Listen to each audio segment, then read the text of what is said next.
Hello everyone, Rahul है। आज हम एक्सप्लेन करने वाले हैं हाल ही में आई मूवी क्रैक जीतेगा तो जिएगा को। मूवी के शुरुआत में हम लोगों को मुंबई के सीन को दिखाया जाता है, जहां हम सब इस कहानी के लीड कैरेक्टर सिद्धू को देख पाते हैं, जो चल रही ट्रेन से स्टंट कर रहा होता है। तो अभी उसे पुलिस देख लेती है, उसे पकड़कर पुलिस स्टेशन ले जाती है। तो सिद्धू के पापा पुलिस स्टेशन जाकर सिद्धू को छुड़ाकर घर लाते हैं। घर आने पर सिद्धू के पापा सिद्धू पे काफी ज्यादा गुस्सा होते हैं कि तू अगर स्पोर्ट्स में खेलता तो देश के लिए मेडल जीत लाता, हमारा नाम रोशन करता, मगर तू जो स्टंट करता है उसमें सिर्फ मौत लिखी है। सिद्धू कहता है कि मुझे छोटे मोटे स्टंट कर आपकी तरह नहीं बनना है, मुझे तो बड़ा स्टंट गेम खेलना है, जिसके बाद हमारे पास पैसों की कोई कमी नहीं रहेगी। जिस पर सिद्धू के पापा सिद्धू को घर में रखे अलमारी के पास ले जाते हैं, जिसके अंदर एक बैग में पैसे भर कर रखे थे। उसके पापा कहते हैं कि तुम्हारा भाई नेहाल भी बाडा गेम खेलने गया था, तुम्हारी तरह ही एक ही झटके में अमीर बनना चाहता था, मगर वहाँ से लौटा तो सिर्फ ये बैग भरा रुपया। हमने अपने बेटे को खो दिए। उस दिन से लेकर आज तक हमने इस बैग को हाथ तक नहीं लगाए।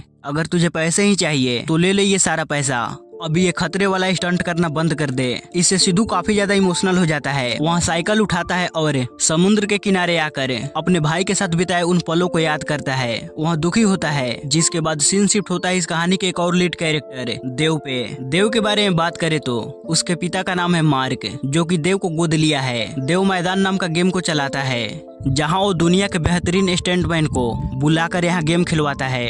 वहाँ स्टंटमैन की वीडियो को देखकर उन्हें सेलेक्ट करता है, फिर उन्हें अपने पास बुलाता है। वहाँ देश के अलग अलग स्टंटमैन की वीडियो को देख रहा था, जिसमें वो सिद्धू का ट्रेन वाला स्टंट वीडियो देखता है। इसके बाद देव एक शख्स के साथ स्टंट करता है और उसे जान से खत्म कर देता है, क्योंकि उसने देव के साथ गद्दारी की थी और ये पुलिस का खबरी था। इसके बाद हम लोग इंटेलिजेंट पुलिस हेडक्वार्टर के सीन को दिखाया जाता है, जहाँ के ऑफिसर को मालूम पड़ चुका था कि हमारा खबरी मारा गया।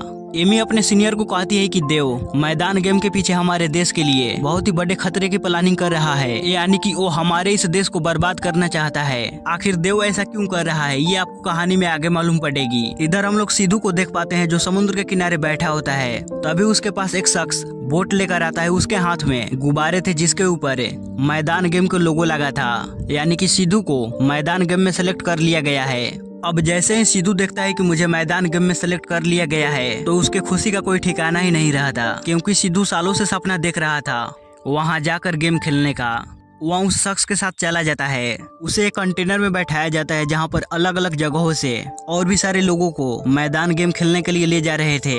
इन्हें एक ट्रक में बैठाया जाता है और फिर ये लोग एंट्री करते हैं मैदान में, जहाँ देव सबसे पहले इनके फोन वगैरह ले लेता है, ताकि ये लोग कहीं दूसरे जगह कांटेक्ट न कर सके। और इन्हें एक ब्रेसलेट पहनाता है, जिससे देव इनके ऊपर नजर रख सकता है कि ये लोग कहाँ जा रहे हैं, क्या कर रहे हैं। इसके बाद देव इन्हें गेम के रूल के बारे में समझाता है कि आपको 3 गेम खेलने पड़ेंगे, रेस 1, रेस 2, रेस 3। पहला गेम खेलकर जो जीतेगा उसे मिलेंगे 16 करोड़ रुपए। दूसरा गेम जो खेलकर जीतेगा उसे मिलेंगे 24 करोड़ रुपए, और तीसरा गेम जो खेलकर जीतेगा उसे मिलेंगे 40 करोड़। जिस शख्स ने रेस 1, रेस 2, रेस 3 को जीता उसे मिलेंगे टोटल 80 करोड़ रुपए, और फिर वो बनेगा मैदान गेम का विजेता। उसके बाद उसे एक और मौका मिलेगा अपने जीते हुए पैसों को डबल करने का। उस शख्स को मुझे चैलेंज करना होगा। अगर मुझे चैलेंज कर जीत गया तो उसे इतना सारा पैसा शोहरत उसने कभी अपनी जिंदगी में कल्पना भी ना करी हो। मगर वो मुझसे हार गया तो उसने जितने भी पैसे जीते थे वो सब शून्य हो जाएगा, यानी कि उसे 1 भी रुपया नहीं मिलेगा। इधर हम लोग सिद्धू के पिता को देख पाते हैं, जो पुलिस स्टेशन गए थे अपने बेटे का मिसिंग कंप्लेन लिखवाने, क्योंकि 3 दिनों से सिद्धू घर से गायब था। पुलिस वाला कहता है कि स्टंट करते समय कहीं मारा पड़ा होगा, कल ही ट्रेन से स्टंट कर 3 लड़के मर गए। जिसके बाद हम लोग देव को देखते हैं, जो कुछ लोगों के साथ प्लूटोनियम का सौदा कर रहा था। अब प्लूटोनियम एक केमिकल था, जिसकी वजह से न्यूक्लियर बम बनाया जा सकता है। शाम के समय सिद्धू और जितने भी लोग मैदान गेम को खेलने के लिए आए थे उनके लिए एक पार्टी रखी गई थी। सिद्धू जब यहाँ आता है तो उसकी मुलाकात जुनैदा नाम की लड़की से होती है, जो कि इंडियन थी। वहाँ उसे बात करता है और उसका फोन लेकर अपने घर कॉल करता है। उसकी माँ कॉल उठाती है। सिद्धू कहता है कि माँ, मैं वही हूँ जहाँ भाई आया था, मैंने अपनी दिल की सुनी, मैं खुद को यहाँ आने से रोक नहीं पाया, मगर इस बार सिर्फ पैसों का बैग नहीं, तुम्हारा बेटा भी वापस लौटेगा। कॉल कट होने के बाद इस पार्टी में एंट्री होती है Alia none other than Nora Fatehi. Sidhu पहले ही नजर में आलिया को देखते ही पसंद कर लेता है, उसे अपना दिल दे बैठा था। अब अगले दिन रेस 1 स्टार्ट होती है। आलिया एक सोशल मीडिया इन्फ्लुएंसर थी, तो वहाँ इस गेम को सोशल मीडिया पे लाइव दिखाती है। इस गेम को खेलने वाले 32 लोग थे और सारे लोग खेलने के लिए मैदान में पहुंच चुके थे। यहाँ देव आता है और इन सबको रेस 1 गेम के रूल को समझाता है कि 160 किलोमीटर प्रति घंटा से चल रही ट्रक के ऊपर 16 झंडे लगे हैं। उन तक पहुँचने के लिए आप लोगों को छोटी गाड़ी दी जाएगी जिसके अंदर टाइमर होगा 30 सेकेंड, 60 सेकेंड, 90 सेकेंड, जिसकी जैसी किस्मत, क्योंकि जैसे इस गाड़ी की टाइम खत्म होगी तो ये गाड़ी वहीं रुक जाएगी। आपको इस गाड़ी से ट्रक पर लगे झंडे को उखाड़ना है। अगर आप सभी में से 16 झंडे जो उखाड़ेगा वहीं आगे खेलेगा। गेम स्टार्ट होती है। हर कोई तेजी से चल रही उस छोटी गाड़ी के अंदर बैठते हैं, उस झंडे वाले ट्रक का पीछा करने लगते हैं, मगर रास्ते के बीच काफी सारी मुश्किलें आती है। 15 जन ने इन मुश्किलों को पार कर 15 झंडे उखाड़ लिए थे। अब बचा था एक झंडा। सिद्धू वहाँ पहुँचता तभी वहाँ एक और शख्स पहुंच जाता है। वहाँ झंडे को पकड़ता उसे पहले ही सिद्धू उस झंडे को उखाड़ देता है, जिससे अब ये 16 लोग सेलेक्ट हो जाते हैं सेकंड रेस को खेलने के लिए। इस गेम को सिद्धू बहुत ही बेहतरीन तरीके से खेला था, इसलिए सभी लोगों की नजर में सिद्धू बहुत ही बेहतरीन खिलाड़ी निकला। मगर इस गेम में कुछ लोग अपनी जान भी खो दिए थे। उनकी डेथ बॉडी को देखकर सिद्धू को अपने भाई की याद आती है, क्योंकि उसका भाई भी इसी तरह गेम खेलते समय मारा गया। अब जो लोग रेस 1 गेम को जीते थे उनके लिए पार्टी रखी गई थी। उस पार्टी में आलिया भी आई थी। सिद्धू को गेम के खेलने की स्टाइल को देखकर आलिया अब सिद्धू से इम्प्रेस हो गई थी। तो अब सिद्धू तो पहले से ही आलिया को पसंद करता था। दोनों के बीच कुछ बातें होती है। आलिया सिद्धू को लेकर अपने घर आती है, जहाँ पर दोनों के बीच किस होती है। सिद्धू जब घर से बाहर आता है तो सामने पुलिस ऑफिसर एमी थी। वहाँ सिद्धू को कहती है कि तुम मुझे देव को पकड़वाने में मेरी मदद करो। सिद्धू कहता है नहीं, मैं कुछ नहीं कर सकता, तुम तो पुलिस वाली हो, तुम क्यों नहीं पकड़ सकती। एमी कहती है कि देव हमारे देश के लिए इलीगल असाइनमेंट कर रहा है। अगर तुम मेरी मदद नहीं करोगे तो बिना वीजा पासपोर्ट के मेरे देश में आने के जुर्म में तुम्हें जिंदगी भर जेल में रख सकती हूँ। अब डर की वजह से देव एमी की बात मान लेता है। कहता है कि बताओ मुझे क्या करना है। वहाँ कहती है कि ये चिप देव के पास लगा दो, जिससे मैं उसकी सारी बातें सुन सकूँ। सिद्धू जब यहाँ आता है तो देव को लोग सिद्धू को मारने पीटने लगते हैं, क्योंकि इन्हें मालूम पड़ गया था कि सिद्धू पुलिस से मिला है। तो यहाँ सिद्धू देव के लोगों को मारता पीटता है और देव के पास जाकर उसे कहता है कि वो पुलिस वाली मुझे ये चिप दी आपके पास लगाने के लिए।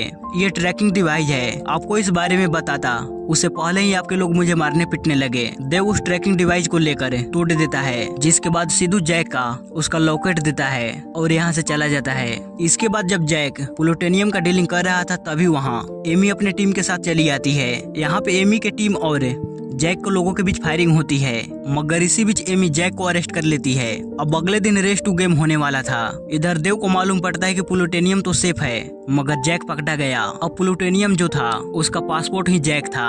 एमी अपने एक सीनियर को बताती है कि इसे पकड़वाने में हमारी मदद सिद्धू ने किया है, क्योंकि सिद्धू ने जैक को जो लॉकेट दिया था उसके अंदर ट्रैकिंग डिवाइस लगा था, यानी कि एमी ने सिद्धू को 2 ट्रैकिंग डिवाइस दिया था। इधर देव रेस 2 गेम को कैंसिल कर देता है, क्योंकि देव को पूरा यकीन हो गया था कि जैक पकड़ाया सिर्फ सिद्धू की वजह से। तो वहाँ सिद्धू को अपने सामने लाता है, कहता है कि तू उस पुलिस वाली के पास कॉल कर और उसके लोकेशन के बारे में पूछ कि वो जैक को लेकर कहाँ है। तो सिद्धू ऐसा ही करता है, वहाँ उसके पास कॉल कर उससे लोकेशन के बारे में पूछता है। अब सिद्धू इस लोकेशन पे आता है, लेकिन उसके साथ देव के लोग भी आते हैं। इस जगह पे चारों तरफ बम लगाने लगते हैं। तभी यहाँ देव भी चला आता है। इन सारे बम का रिमोट कंट्रोल देव अपने हाथों में ले लेता है। तभी एमी से इस रिमोट कंट्रोल को अपने हाथ में लेती है, मगर पीछे से आकर सिद्धू एमी से यहाँ पे लगे सारे बम का कंट्रोल ले लेता है। सिद्धू पुलिस वालों को कहता है कि तू सब अपनी गन नीचे करे और देव और उनके लोगों को यहाँ से जाने दे। तभी एमी सिद्धू को कहती है कि तुम्हारा भाई नेहाल गेम खेलते समय नहीं बल्कि देव ने उसे मारा है। ये सच्चाई जानकर तो सिद्धू के होश ही उड़ जाते हैं। वहाँ देव से पूछता है कि बता, क्या तुमने ही मेरे भाई को मारा है। देव कहता है नहीं, मैंने तुम्हारे भाई को नहीं मारा, तुम्हारा भाई तो गेम खेलते समय मारा गया। ये सुनकर वो पुलिस वाली कहती है कि ये झूठ बोल रहा है। एमी कहती है कि अगर तुम्हें मेरे बातों पे भरोसा नहीं है तो जैक से पूछो। जैक भी कहता है कि नहीं, देव सर ने तुम्हारे भाई को नहीं मारा। अब सिद्धू कंफ्यूज हो गया था, कहता है कि अगर तुम सब लोग सच्चाई नहीं बताओगे कि मेरा भाई कैसे मारा गया तो मैं यहाँ चारों तरफ लगे बम को ब्लास्ट कर दूंगा। देव कहता है कि मेरी बात मान, सिद्धू, मैंने तुम्हारे भाई को नहीं मारा। अगर मेरे 5 गिनने तक वो रिमोट कंट्रोल मुझे नहीं दिया तो मैं खुद आकर उस बटन को दबा दूंगा। सिद्धू कहता है कि इसकी जरूरत नहीं। वह उस बटन को दबा देता है जिससे यहाँ चारों तरफ बम ब्लास्ट होने लगते हैं। देव और उसके लोग कैसे तैसे कर यहाँ से निकलते हैं। सिद्धू भी यहाँ से भागता है और एक शख्स से उसका फोन लेकर अपने भाई और देव के बीच गेम को देखता है, जिस गेम के दौरान उसका भाई मारा गया था। सिद्धू का भाई नेहाल मैदान गेम के तीनों रेस को जीत लिया था, यानी कि रेस 1, रेस 2, रेस 3, और फिर उसने चैलेंज किया था देव को अपने जीते हुए पैसों को डबल करने के लिए। इस गेम का रूल ये था कि उड़ती हुई प्लेन के अंदर से 2 बाइक फेंके जाएंगे। देव और नेहाल को अपने बाइक पे बैठना है। बाइक पे बैठने के बाद ही वो अपना पैराशूट खोल सकते हैं और फिर इन्हें शहर के बीच लगे झंडे को उखाड़ना था। गेम स्टार्ट होती है। देव बाइक पे बैठ जाता है, अपना पैराशूट ओपन करता है और शहर के बीच लगे झंडे को उखाड़ देता है, जिससे वह जीत जाता है। नेहाल जब बाइक पे बैठकर पैराशूट को ओपन करता है तब तक वहाँ एक बिल्डिंग से जा टकराता है और ब्लास्ट होने की वजह से उसकी जान चली जाती है। इसे देखकर सिद्धू और भी ज्यादा कंफ्यूज हो जाता है। वहाँ दुखी होकर रोने लगता है। इधर एमी को बड़े ऑफिसर सस्पेंड कर देते हैं क्योंकि एमी ने अपने सीनियर को जय के बारे में नहीं बताई थी और पुलिस जेल में लाने की जगह वह उसे दूसरे जगह पे रखी थी। इस वजह से उसे सस्पेंड कर देते हैं। सिद्धू एमी के पास आता है, कहता है कि तेरी वजह से ही मैं इस लफड़ा में फंसा। अब तू सबूत के साथ बताएगी कि मेरा भाई कैसे मारा। एमी कहती है कि मुझे प्लूटोनियम की लोकेशन चाहिए और तुम्हें अपने भाई के मौत के बारे में जानना है तो ये एक ही आदमी बता सकता है, मार्क, और इसके लिए तुम्हें मैदान वापस जाना पड़ेगा। अब अगले दिन रेस 2 गेम स्टार्ट होने वाला था, जहां देव रेस 2 गेम के रूल को समझाता है कि इस गेम के अंदर 200 भूखे शिकारी कुत्ते आप लोगों के पीछे भागेंगे। इस गेम के अंदर आपका एक पार्टनर होगा। उस पार्टनर का कपड़ा कुत्ते को सुंघाया जाएगा।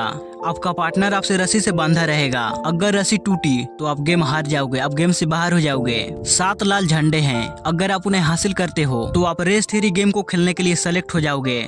इस गेम को आप जीतोगे नहीं। अगर आप सफेद झंडे को ढूंढकर उसे हासिल करते हो तो आप रेस 2 गेम का विजेता होगे। इसके बाद देव कहता है कि आप में से एक खिलाड़ी नंबर 10 नहीं खेलेगा तो आप सिर्फ 15 ही जन इस गेम को खेलोगे, यानी कि सिद्धू अब रेस 2 गेम को नहीं खेलेगा। तभी यहाँ सिद्धू आता है। गेम का जो ऑनर था वो मार्क था। सिद्धू को गेम खेलने का परमिशन दे देता है क्योंकि जिस तरह से सिद्धू ने रेस 1 गेम को जीता था उसे देखकर उसके ऊपर बहुत सारे लोगों ने पैसे लगाए थे। लेकिन अब यहाँ देव चाहता था कि सिद्धू गेम ना खेले, तो कहता है कि इस गेम को खेलने के लिए तुम्हें एक पार्टनर की जरूरत है। अगर यहाँ तुम्हारा कोई पार्टनर बनने के लिए तैयार होगा तभी तुम इस गेम को खेलोगे। तो यहाँ आलिया सिद्धू का पार्टनर बनने के लिए तैयार हो जाती है, जिसके बाद रेस 2 गेम स्टार्ट होती है। अब काफी मेहनत मशक्कत कर सिद्धू सफेद झंडे को ढूंढ कर उसे हासिल कर लेता है, जिससे वो रेस 2 गेम का विजेता बन जाता है। इसके बाद अब रात के समय हम लोग मार्क को देख पाते हैं, जिसके पास देव आता है, यानी कि देव मार्क का एडॉप्ट किया बेटा था। देव कहता है कि मैं मैदान गेम के बीच प्लूटोनियम को इसलिए लाया ताकि हम अपना एक अलग देश बना सके। वहाँ मैदान गेम चलेगा जहाँ हमें किसी का डर नहीं रहेगा, ना ही पुलिस, ना ही कानून, ना ही पॉलिटिशियन का। अब मैदान गेम का एक ही मालिक रहेगा, आप या मैं। इन्हें रखे गिलास के अंदर एक में जहर है, हम दोनों पियेंगे। जो जिंदा रहेगा वही मैदान गेम का मालिक बनेगा। तो इस तरह से देव मैदान गेम का मालिक बन जाता है। और इन गिलास के अंदर जहर नहीं था तो देव मार्क को एक जगह पे कैद कर देता है। इधर सिद्धू कैसे भी कर मार्क तक पहुंचना चाहता था, अपने भाई का सच जानना चाहता था। तो वह यहाँ आए हुए खिलाड़ियों की मदद से मार्क को ढूंढ लेता है और उसे वहाँ से निकाल कर बाहर लाता है और उसे पूछता है कि बता मेरे भाई की मौत कैसे हुई। मार्क कहता है कि उस दिन देव और तुम्हारे भाई के बीच रेस होने वाली थी। उड़ते हुए प्लेन से छलांग लगाकर बाइक पे बैठना था और शहर के बीच लगे झंडे को हासिल करना था। देव ने तुम्हारे भाई के पैराशूट के साथ छिटकानी कर दी, जिस वजह से उसका पैराशूट ओपन ही नहीं हुआ। इसी वजह से तुम्हारा भाई मारा गया। तो सिद्धू कहता है कि मैं अपने भाई का मौत का बदला देव से लेकर रहूंगा। एमी को चाहिए था प्लूटोनियम का लोकेशन, तो मार्क से उस लोकेशन के बारे में पूछती है। तो मार्क उस लोकेशन को बता देता है और मार्क यहाँ से चला जाता है। अब एमी मार्क के बताए गए लोकेशन पे जाकर प्लूटोनियम को हासिल कर लेती है। अब जैसे ही इस खबर के बारे में देव को मालूम पड़ता है कि प्लूटोनियम को पुलिस अपने कस्टडी में ले ली है, तो वहाँ काफी ज्यादा गुस्सा होता है। वहाँ इधर उधर के सामानों को तोड़ने लगता है। अब अगले दिन रेस 3 गेम होने वाली थी। सभी प्लेयर काफी ज्यादा एक्साइटेड थे रेस 3 गेम को खेलने के लिए, क्योंकि ये इनका फाइनल गेम था। इन्हें यहाँ से एक ट्रक के अंदर बैठाया जाता है और एक जगह पे लाते हैं जहाँ देव को ट्रक में ही बंद कर रखा जाता है और 7 प्लेयर को वहीं गोलियों से धुन कर रख देते हैं। सिद्धू अपने आंखों के सामने इस वाकया को देखकर उसके तो होश ही उड़ गए थे। वहाँ काफी ज्यादा गुस्सा था क्योंकि उनके आंखों के सामने सातों प्लेयर को धुंध कर रख दिया गया और सिद्धू कुछ नहीं कर पाया। फिर सिद्धू को देव के पास लाया जाता है जहां देव पूरे पब्लिक के सामने बताता है कि 7 प्लेयर गेम को छोड़कर भाग गए, इसलिए इस गेम का विजेता यानी रेस 3 गेम का विनर सिद्धू है। सिद्धू देव से पूछता है कि तुमने उन 7 जनों को क्यों मारा, मुझे भी मार देता, मुझे जिंदा क्यों रखा। देव कहता है कि तुम्हारी वजह से मेरे सपने टूटे, उसकी कीमत वो 7 लोग चुका है। अब तू हर दिन अपने आंखों के सामने उन्हें मारता देख, हर दिन घुट घुट कर मरेगा कि मैंने उन्हें क्यों नहीं बचा पाया। लेकिन सिद्धू यहाँ पे कहता है कि अगर मैं रेस 3 गेम का विजेता हूँ तो मैं पूरे पब्लिक के सामने देव को चैलेंज करता हूँ मेरे साथ गेम खेलने के लिए। तो अब देव वर्सेस सिद्धू के बीच गेम होने वाली थी। अब गेम का एक ही रूल था, जो जीतेगा वही जिएगा। देव और सिद्धू के बाजू पे एक टाइम बम बांधा जाता है। इन्हें पहाड़ी से एक झंडे को लेकर शहर के बीच एक बॉक्से के अंदर डालकर टाइम बम को डीएक्टिवेट करने की चाबी थी। वो झंडा डालते ही वो चाबी बाहर आएगी, जो भी चाबी बाहर निकालेगा वही जीतेगा। अब गेम स्टार्ट होती है। पहले तो उस झंडे को देव हासिल करता है और साइकिल से शहर की तरफ भागने लगता है। अब बम का टाइमिंग खत्म होने से पहले उस चाबी तक पहुंचना था। अब सिद्धू भी देव के पीछे भागने लगता है। रास्ते के बीच सिद्धू देव से उस झंडे को हासिल कर लेता है, मगर फिर देव सिद्धू से उस झंडे को हासिल कर लेता है और उस जगह पे पहुंच जाता है जहां बम को डीएक्टिवेट करने की चाबी थी। मगर लास्ट सीन में सिद्धू देव से उस झंडे को हासिल कर लेता है और उस बक्से में डालकर चाबी भी हासिल कर लेता है। मगर सिद्धू तो देव से अपने भाई का मौत का बदला लेने वाला था। तो यहाँ पे देव और सिद्धू के बीच फाइट होती है। सिद्धू देव की हालत खराब कर देता है और उस चाबी को लेकर अपने बाजू पे लगे बम को डीएक्टिवेट कर देता है। वहीं देव का बम ब्लास्ट हो जाता है जिससे वहाँ मारा जाता है। अब सिद्धू पूरी तरह से मैदान गेम को जीत लिया था। इसके बाद सीन शिफ्ट होता है उड़ती हुई प्लेन में, जहां हम लोग सिद्धू के सामने मार्क को बैठा देख पाते हैं। यहाँ सिद्धू को एक बात खटक रही थी क्योंकि देव ने मरने से पहले सिद्धू को कहा था कि मैंने तुम्हारे भाई को नहीं मारा है, और मारता हुआ आदमी झूठ नहीं बोलता। तो सिद्धू मार्क को कहता है बता क्यों मारा मेरे भाई को। तो मार्क कहता है उस रेस में तुम्हारा भाई ही जीतने वाला था और जो जीतता वही मैदान गेम को चलाता। तुम्हारे भाई के अंदर गेम तो जीतने की काबिलियत थी, मगर मैदान को चलाकर आगे ले जाने की नहीं। इसलिए मैंने जैक को बोलकर तुम्हारे भाई के पैराशूट में गड़बड़ करवा दी। तो अब सिद्धू इस प्लेन में ही एक बम को डालकर पैराशूट लेकर यहाँ से निकल जाता है और बम ब्लास्ट होने की वजह से मार्क मारा जाता है। और इसी के साथ ये मूवी यहीं पे खत्म होती है। सो गाइस, आपको ये मूवी कैसी लगी प्लीज हमें लाइक और कमेंट कर जरूर बताइएगा। और इस चैनल पर पहली बार आए हैं तो इसे सब्सक्राइब कर मुझे सपोर्ट कीजिए ताकि यार वीडियो बनाने में मोटिवेशन मिले।